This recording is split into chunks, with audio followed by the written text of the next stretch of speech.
الحمد لله رب العالمين والصلاة والسلام على أشرف الأنبياء والمرسلين وعلى آله وأصحابه وأولياء أمته وعلماء ملته أجمعين.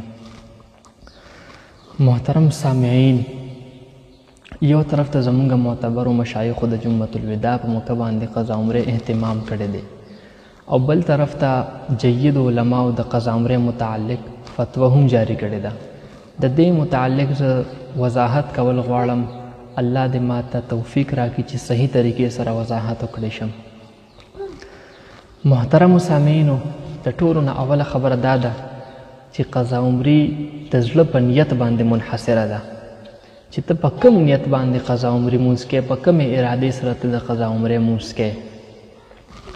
نو محترمو، که ته د جمعة الوداع په موقع باندې قضا عمرې مونځ کې، که په دې نیت باندې کې چې څومره مونځونه ما نه قضا شوي دي هغه ټول به په دې باندې راګرځي، یا په ټوله زندګۍ کې څومره مونځونه دي یا اویا کالو کې چې څومره مونځونه دي هغه ټول مونځونه ستا په دې قضا عمرې باندې راګرځي، نو دا غلطه ده.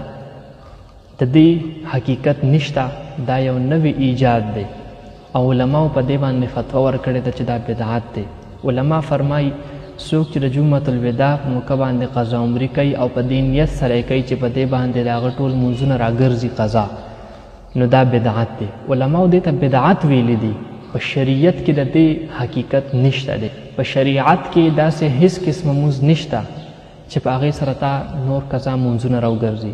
او که ته د قضا عمرې مونځ په دې نیت سره کې چې الله تبارک وتعالی دې ستا نه راضي شي، او که تا نه چېرته په مونځ کې غلطي کوتاهي شوي، چېرته درنه په مونځ کې څه کمی راغلي، کله تا صحیح خشوع خضوع سره مونځ نه وي ادا کړی، نو د هغې د توبې دپاره او بطور اختیار که ته د قضا عمرې مونځ کې، نو دا بیا مستحب عمل دی او دا زمونږ مشایخو اسلافو خپل معمول ګرځولی دی، او خلک یې منې کړي دي د دې نه چې په دغه نیت به نه کوئ چې ستاسو به پې ټول مونځونه راګرځي. زمونږ مشایخو خلکو ته دا تعلیم ورکړی دی، یعنی کومه فتوه چې علماو جاري کړې ده که څوک په هغه نیت یې کوي نو دا بدعت دی. نو مشایخ او اسلاف هم دې فتوې سره متفق دي، مشایخ هم خلک منې کوي چې په دې نیت باندې به قضا عمرې نه کوئ.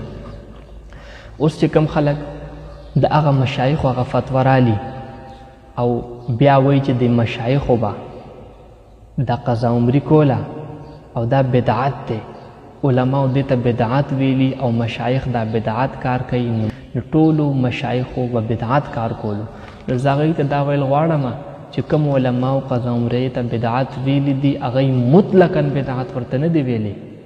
تر نن ورځې پورې د امت مسلمه یو عالم دین نه دی راغلی چې هغه قضا عمرې ته مطلقاً بدعت ویلي دي، بلکې د نیت په بنا باندې ورته بدعت ویلي. که چېرې د ستا نیت پکې دا چې ټول مونځونه به راګرځي نو بیا بدعت دی، یعنی که ستا نیت دا نه چې ټول عمر مونځونه به پرې راګرځي نو بیا بدعت نه دی، بلکې یو مستحب عمل دی او د مشایخو معمول دی. او د صدیونه مشایخ را روان دي چې هغوی په هر کال د قضا عمرې اهتمام کوي. نو محترمو سامعینو، دا یو غلطه افوا ده چې په قضا عمرې سره ټول قضا مونځونه راګرځي، دا یو افوا ده. او چې کم خلک وایي صوفیا مشایخ دا عمل کوي، نو دا په هغوی باندې الزام دی. بېشک مشایخ قضا عمرې کوي. زمونږ حضرت پیر سباق باباجي رحمت الله تعالی علیه د قضا عمرې اهتمام کړی دی په هر کال د رمضان په آخره کې د جمعة الوداع په موقع باندې. خو هغوی کله هم په دې نیت باندې قضا عمرې نه ده کړې چې ما باندې څومره قضا مونځونه دي په ټول عمر کې یا په اویا کالو کې، دا ټول مونځونه به په دې یو قضا عمرې مونځ سره راګرځي. نه، خلک یې د دې نه منع کړي دي او خپله هم په دې نیت باندې قضا عمرې نه ده کړې.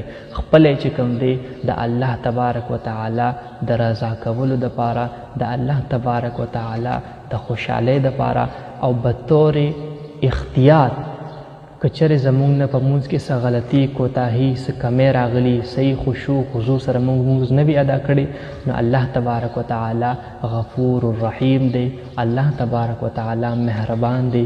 مونږ به امید ساتو د الله تبارک وتعالی نه چې د دې مونځ په برکت سره به زمونږ هغه غلطۍ کوتاهۍ معاف کړي او هغه کمی به هم په دې باندې پوره کړي. نور د قضا عمرې